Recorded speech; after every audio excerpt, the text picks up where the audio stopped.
Welcome to the Grow My Cleaning Company podcast with your host, Mike Campion. If you are passionate about the cleaning industry, you are in the right place. Love what you hear? Spread the word and tell the cleaning world this is the place to be. Want more? Check out www.growmycleaningcompany.com for free online video trainings, free ebook downloads, free blog posts, and of course, all the podcast episodes. Everything you need to grow your cleaning company is at www.growmycleaningcompany.com. And now, on with the show.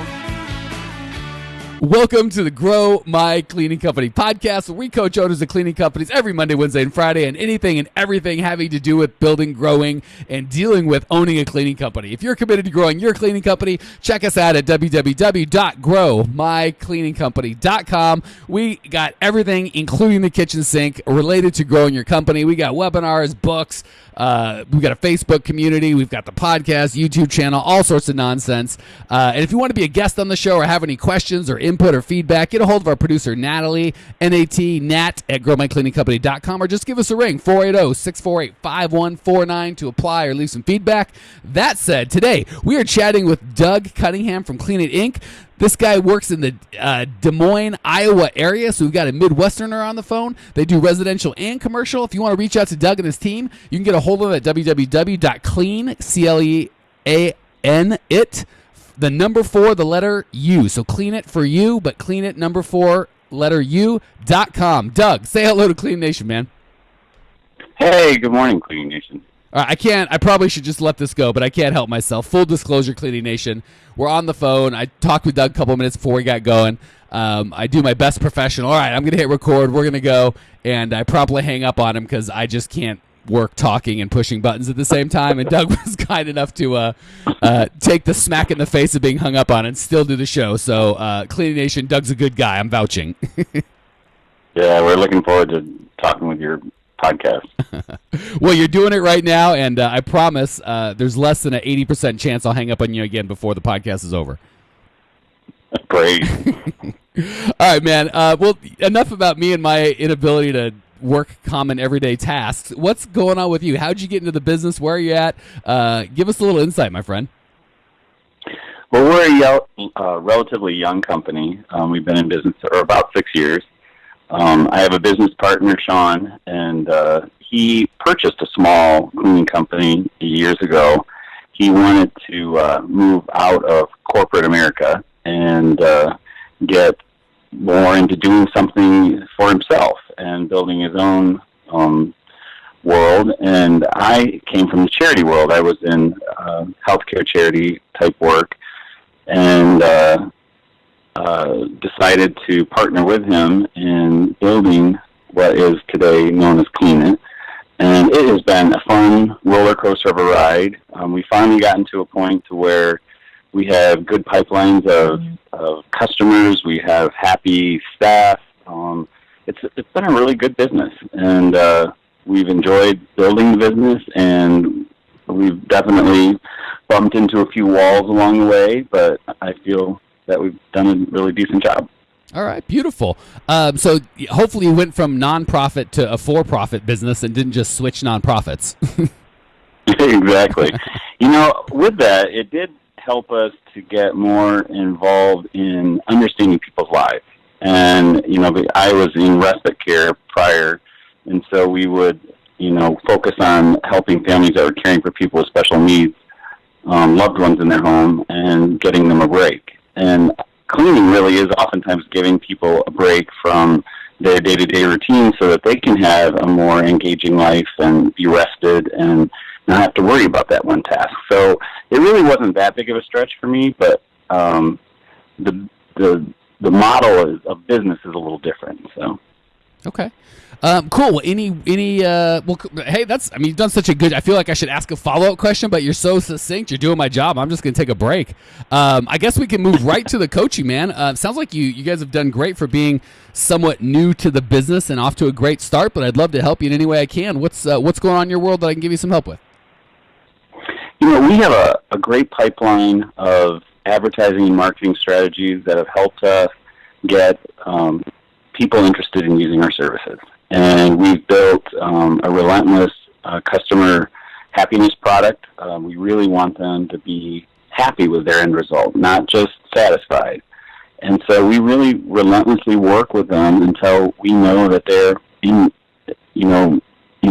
won't let us go. Where we have struggled is to keep that pipeline of employees beating down our door wanting jobs. And it's always seemed a little bit like a chicken or the egg kind of thing, where we either have too many employees and not enough work, or too much work and not enough employees. This happens to be one of those months where we are absolutely full. We can't accept another service this week, and that frustrates me.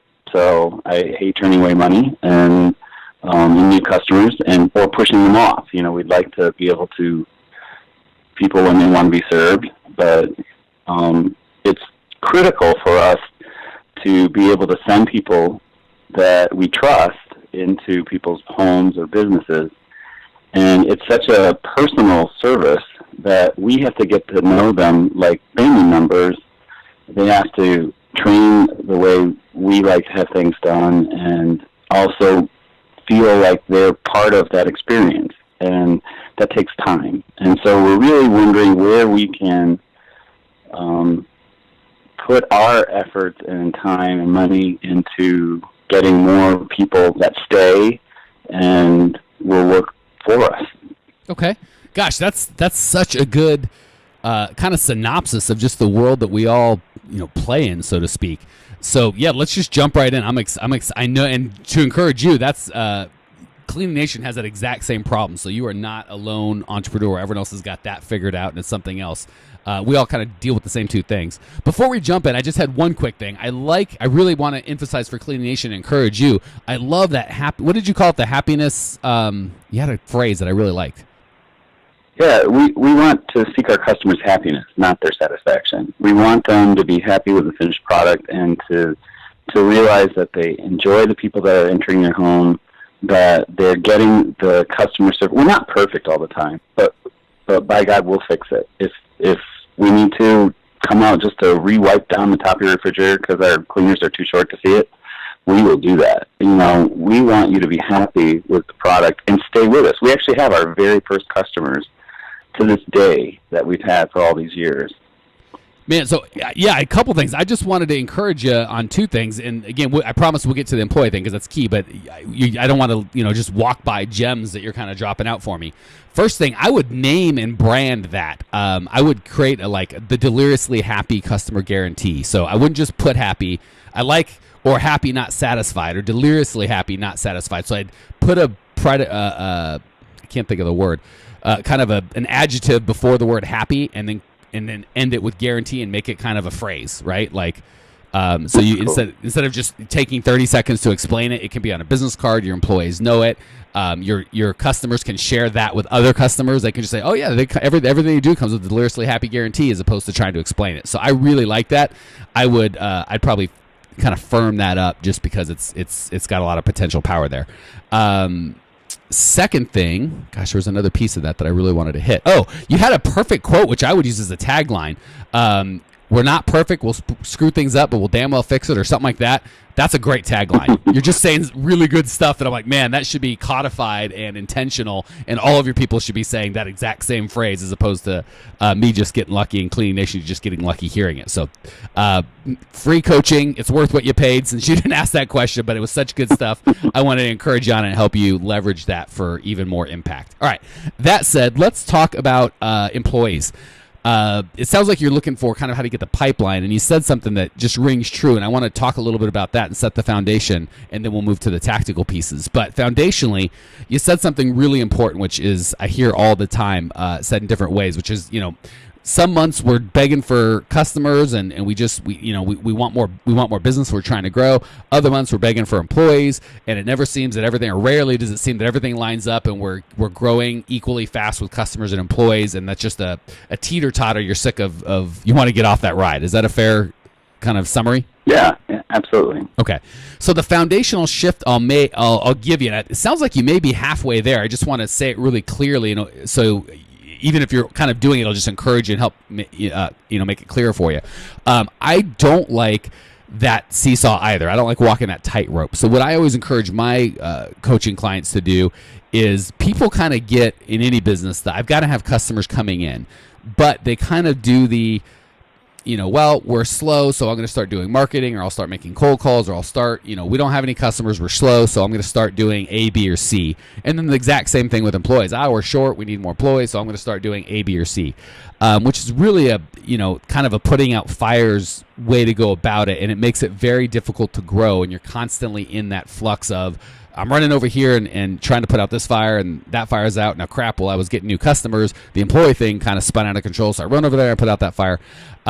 Two things need to happen. One, we need to get you out of the equation altogether. So you're not putting out, A, there's no fires, but you're not dealing with those fires as the owner. B, we need to set up systems so there is no such thing. I always ask that trick question for my newer clients, like, hey, are you hiring right now? And sometimes I'll get yes, sometimes I'll get no. If I get a yes, what are you looking for? They're like, we're looking for one position. I'm like, wrong answer.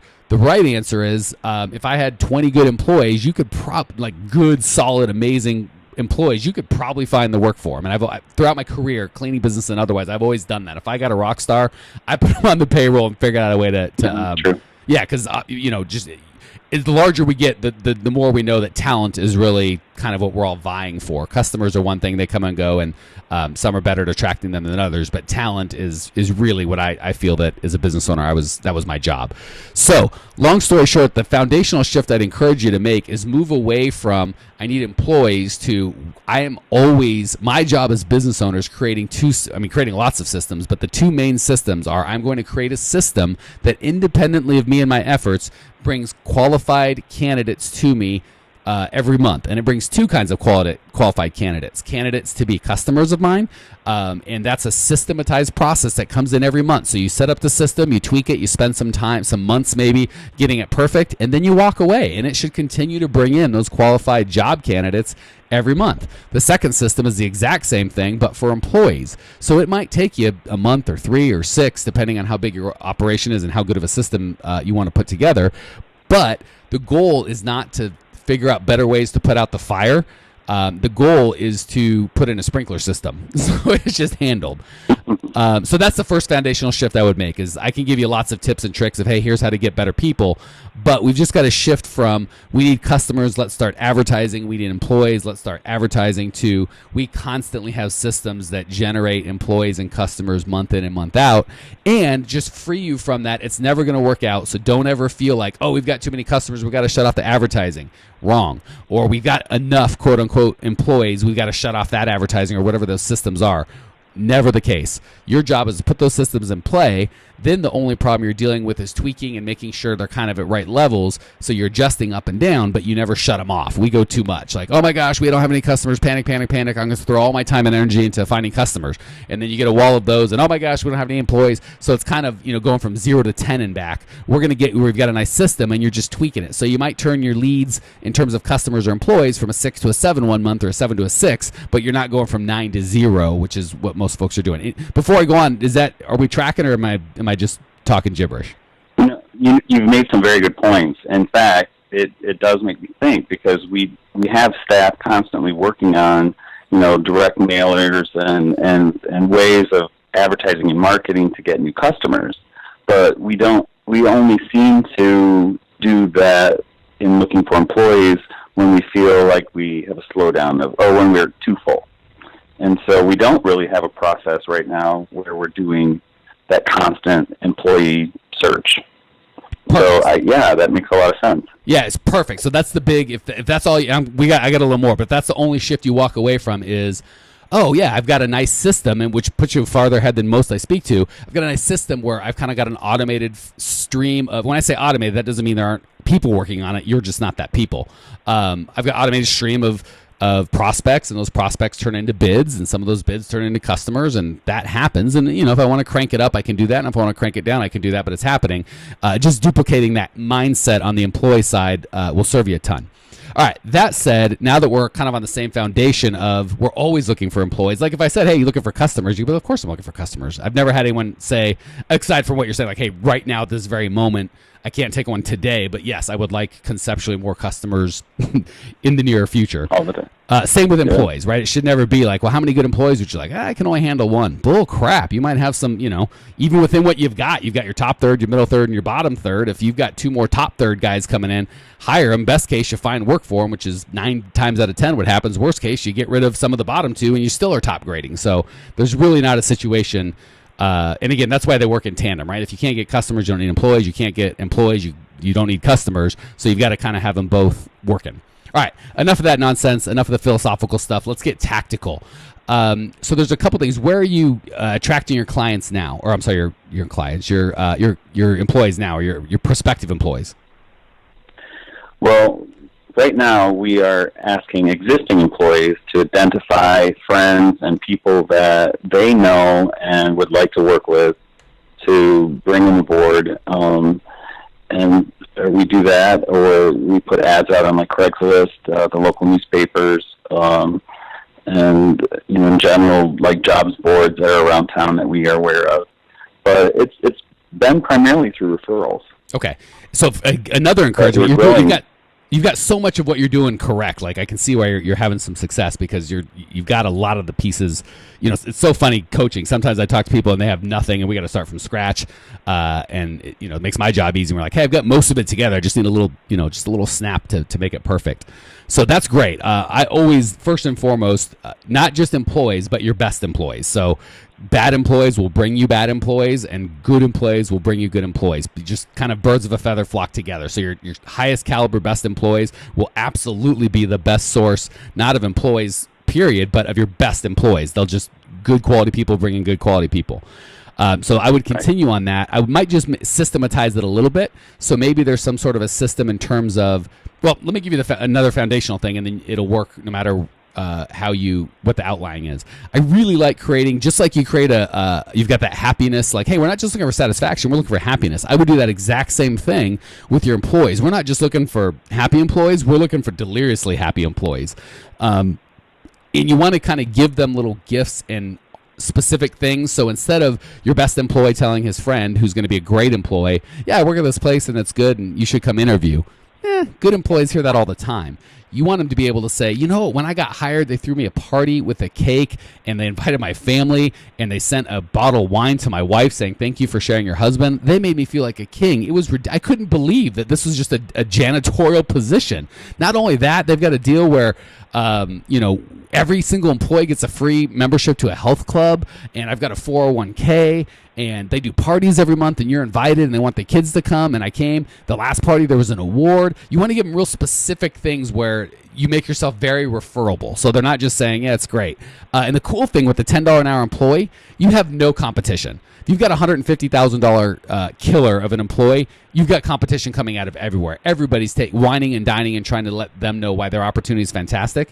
Nobody does that for $10 an hour employees. So if you just give them recognition and have parties, and like I said, I love parties when people start making a big fuss over them, having a cake and have everybody come around. Meet John, he's new, we're so excited to have him part. So John immediately on day one goes, this is very different than any job I've ever had before. This is, because at $10 an hour, he can quit tomorrow because who cares? I'll just go get another crappy $10 an hour job. But when someone throws them a party, that's not replaceable. So you want to start building a culture and a system of, and again, all those things I mentioned, they have high perceived value, low cost. I don't know how many employees you've got, but if you find a local health club, you could probably say, listen, I've got 30 employees. None of them are ever going to show up. If you just let me pay you $300 a month or whatever the case may be, and I can tell them all they have a free membership, would that be cool? I guarantee you. Yeah, that's a great idea. Yeah, but they don't know that a perceived value to a health club, depending on which health club, is $20 to $100 a month. And if they use it, that's what you want them to do. You want to give them all these tools so when they wake up hungover on Monday and they got to go to work and they're ready to go, forget it, I'll just quit and get another. I need a week vacation. I'll just get another job next week. Their spouse goes, no way. I just talked. Me and Susie, John's wife or whomever, are going to go out next week because I met her at the party, and I'm going to the gym that we use, and gosh, they do, you want as many, we've got that 401k, and just so you know, 401k, if you don't do any contribution, which you should, but if you don't, it costs $2,000 a year. So it's like $180 a month to have that all handled by somebody else. And I promise you, these are things they've never, ever had anywhere else. So you just get 3 or 4 or 8 or 12 little quick and easy things that if you're creative, they don't a cake costs $20 to have a party. If you think it through, you might have like $500 to $1,000 a month. And again, it depends on how big your company is. But if you got 30, 40 employees, you can afford that for sure. But it's just this amazing package of, wow, this place is special. I'm never going to leave here. And it sounds like you guys have already started that. Like your people are already happy, but you just haven't given them the tools to refer their friends. So it's so special that not just the insiders that are already working for you get it, but outsiders come around and go, I want to be a part of this. How do I get in? So I've ranted for a long time. We've got to hit the lightning round. Before we do, any questions or thoughts or anything else we need to hit before we go? No, you gave me some good ideas as far as I think our problem is in the beginning phase of somebody first starting to work with us. Once they've been with us for about 3 months, they stay forever. But it's that initial phase. And I love your idea about hosting a party for them and making them feel really welcome and special. You know, we hire a lot of women, and sometimes they'll chew each other up and spit them out before they even have a chance to really become part of a team. And I love that idea of having a party for them and welcoming them in. I think that it really sets a different precedent. So I think that's great advice. And again, just one last thing on that part. Well, 2 things, because I can't help myself.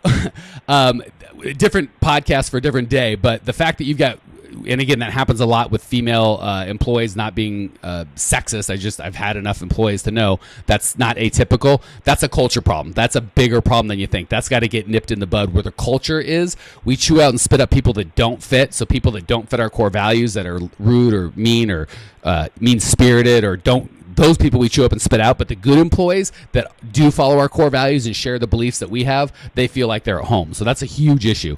Don't want to get too deep into it now. Second thing, just to give an example of what I was talking about with the systems that run automated from you. So let's just take the party for a second, and we got to get going. I'm going too long. But let's just take the party for a second. Say you spend a half a day one day this month and you go to Party City and you spend $150 and you get a welcome banner and all this repeatable stuff, and you make a system.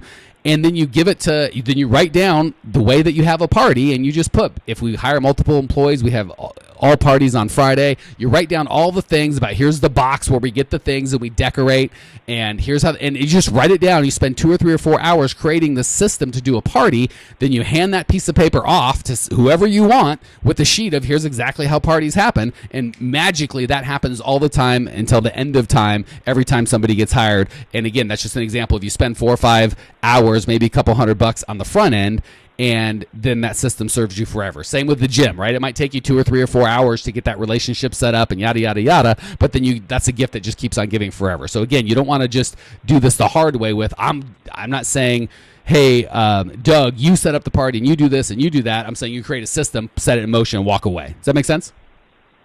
Absolutely. That's all right. Great.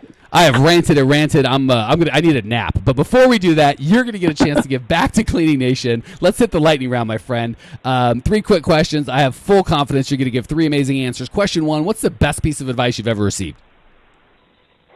To get to know our customers personally. It's very hard to throw out somebody that you really like. And being a commercial and residential cleaning company, we've found that a lot of we'll actually be the deep cleaning system for people that already have maids, the maid that they don't want to throw out. And so we've tried to become that company that they don't want to throw out, and that is a relationship.